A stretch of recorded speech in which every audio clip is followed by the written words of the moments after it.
ആദ്യം മുതൽ തന്നെ പ്രോസിക്യൂഷൻ ഇക്കാര്യത്തിൽ വാദിച്ചത് ഉന്നത വിദ്യാഭ്യാസമുള്ള ഒരു പെൺകുട്ടി ആസൂത്രിതമായി നടത്തിയ കൊലപാതകം അതൊരു പ്രത്യേക പ്രകോപനത്തിൻ്റെയോ പെട്ടെന്നുണ്ടായ പ്രകോപനത്തിൻ്റെ അടിസ്ഥാനത്തിലല്ല, നാളുകളായി നടത്തിയ ഒരു ആസൂത്രണത്തിന്റെ ഫലമായി 22 വയസ്സുകാരനായ ഒരു ചെറുപ്പക്കാരനെ കൊലപ്പെടുത്തുന്നു.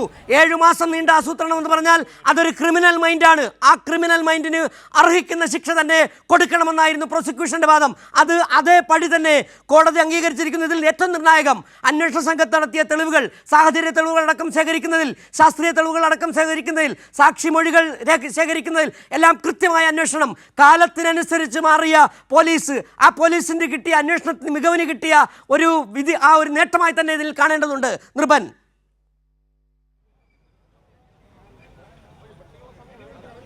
തീർച്ചയായും കോടതിയിൽ ഈ വിധി പ്രസ്താവിക്കുമ്പോൾ കോടതി മുറിയിൽ കരഞ്ഞുകൊണ്ട് ഷാരോണിൻ്റെ അച്ഛനും അമ്മയും വിധി പ്രസ്താവം കേട്ട് അവർ രണ്ടുപേരും പൊട്ടിക്കരയുകയായിരുന്നു.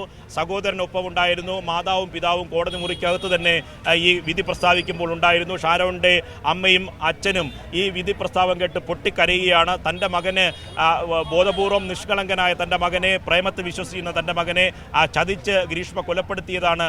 ആ ഗ്രീഷ്മയ്ക്ക് കനത്ത ശിക്ഷ തന്നെ ലഭിക്കണമെന്നതായിരുന്നു ഷാരോണിൻ്റെ മാതാപിതാക്കൾ ഇന്ന് രാവിലെയും പറഞ്ഞത്.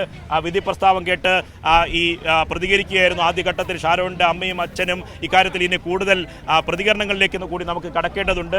ഇനിയിപ്പോൾ ഈ പ്രോസിക്യൂഷനുമായി ബന്ധപ്പെട്ട പബ്ലിക് പ്രോസിക്യൂട്ടറും ഷാരോണിൻ്റെ മാതാപിതാക്കളും ഒക്കെ പുറത്തേക്ക് വന്നുകൊണ്ടിരിക്കുകയാണ്. അവരെ പ്രതികരണത്തിലേക്ക് കൂടി പോകേണ്ടതുണ്ട്. അതിൻ്റെ വിഷ്വലിലേക്ക് കൂടി പോകേണ്ടതുണ്ട്. ഇപ്പോൾ ഉടൻ തന്നെ അവർ പുറത്തേക്ക് വരാനുള്ള സാധ്യതയുണ്ടെന്ന്. ശരി നൃപൻ, ഏതായാലും ഷാരോൺ രാജ് വധക്കേസിലെ പ്രതി ഗ്രീഷ്മയ്ക്ക് തൂക്കുകയറെന്നാണ് നെയ്യാറ്റിൻകര അഡീഷണൽ സെഷൻസ് കോടതി വിധിച്ചിരിക്കുന്നത്. തട്ടിക്കൊണ്ടുപോകലിന് 10 വർഷം കഠിന തടവ്, അന്വേഷണത്തെ വഴിതിരിച്ചു വിടാൻ ശ്രമിച്ചതിന് 5 വർഷം, കൂടാതെ 2 ലക്ഷം രൂപ പിഴയും. മൂന്നാം പ്രതി ഗ്രീഷ്മയുടെ അമ്മാവൻ നിർമ്മലകുമാരൻ നായർക്ക് തെളിവ് നശിപ്പിച്ചതിന് 3 വർഷം കഠിന തടവ്. ഏതായാലും പ്രോസിക്യൂഷൻ ആവശ്യപ്പെട്ടതുപോലെ തന്നെ ഈ കേസ് അപൂർവങ്ങളിൽ അപൂർവം തന്നെയാണ്. നീണ്ട നാൾ നീർന്ന 7 മാസത്തിലധികം നീണ്ട ആസൂത്രണത്തിലൂടെ കാമുകനായിരുന്ന, സ്നേഹിതനായിരുന്ന, സുഹൃത്തായിരുന്ന ഷാരോൺ രാജിനെ വകവരുത്തുന്നു. യാതൊരു പ്രകോപനവും ഇല്ലാതെ ഷാരോൺ രാജിനെ കൊലപ്പെടുത്തുമ്പോൾ യാതൊരു മനസ്താപവും ഗ്രീഷ്മയ്ക്കുണ്ടായിരുന്നില്ല. 22 വയസ്സ് എന്നുള്ളത് ഒരു എക്സ്ക്യൂസ് അല്ല. അങ്ങനെ ഒരു 22 വയസ്സ് മാത്രമായിരുന്നു കൊല്ലപ്പെടുമ്പോൾ ഷാരോൺ രാജിനും ഉണ്ടായിരുന്നത്. ഇങ്ങനെ വളരെ കൃത്യമായി ആസൂത്രണം ചെയ്ത് കൊലപാതകം നടപ്പിലാക്കിയ ഗ്രീഷ്മയ്ക്ക് വധശിക്ഷയല്ലാതെ അതിൽ കുറഞ്ഞ മറ്റൊരു ശിക്ഷ ഇല്ല എന്ന് പ്രോസിക്യൂഷൻ തന്നെ ചൂണ്ടിക്കാട്ടുകയും ചെയ്തിരുന്നു. ഇപ്പോൾ ഏതായാലും ഗ്രീഷ്മയ്ക്ക് തൂക്കുകയറെന്നുള്ള ഏറ്റവും പുതിയ വിവരങ്ങളാണ്. 2022 ഒക്ടോബർ മാസം 25-ാം തീയതി മരണത്തിന് കീഴടങ്ങിയ ഷാരോൺ രാജ് നാളുകളായി ഗ്രീഷ്മയുമായി പ്രണയത്തിലായിരുന്ന ഷാരോൺ രാജിനെ വീട്ടിലേക്ക് വിളിച്ചു വരുത്തി, ശാരീരിക ബന്ധത്തിൽ ഏർപ്പെടാമെന്ന് വിളിച്ചു വരുത്തി കഷായത്തിൽ വിഷം കലർത്തി കൊടുത്തു.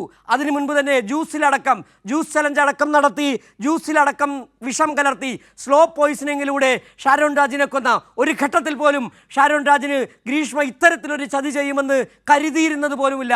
മരണമൊഴിയിൽ പോലും ഷാരോൺ രാജ് പറഞ്ഞത് താൻ കുടിച്ച കഷായത്തിൽ എന്തോ കുഴപ്പമുണ്ട്, പക്ഷേ തന്നെ അപായപ്പെടുത്താൻ വേണ്ടി ഗ്രീഷ്മ അങ്ങനെ ചെയ്യുമെന്ന് കരുതുന്നില്ല എന്നാണ് മരണമൊഴിയിൽ പോലും ഷാരോൺ രാജ് പറഞ്ഞത്. അങ്ങനെ വിശ്വസിച്ച ഗ്രീഷ്മയാണ് ഷാരോൺ രാജിനെ കൊലപ്പെടുത്തി. അതുകൊണ്ട് തന്നെയാണ് കോടതി തന്നെ പറഞ്ഞത് കാട്ടിയത് വിശ്വാസവഞ്ചനയാണ്, സമർത്ഥമായ കൊലപാതകമാണ് ഗ്രീഷ്മ നടത്തിയത്. അതുകൊണ്ട് തന്നെ ഗ്രീഷ്മയ്ക്ക് തൂക്കുകയറല്ലാതെ മറ്റൊരു ശിക്ഷയില്ല, അതിൽ കുറഞ്ഞൊരു ശിക്ഷയില്ല.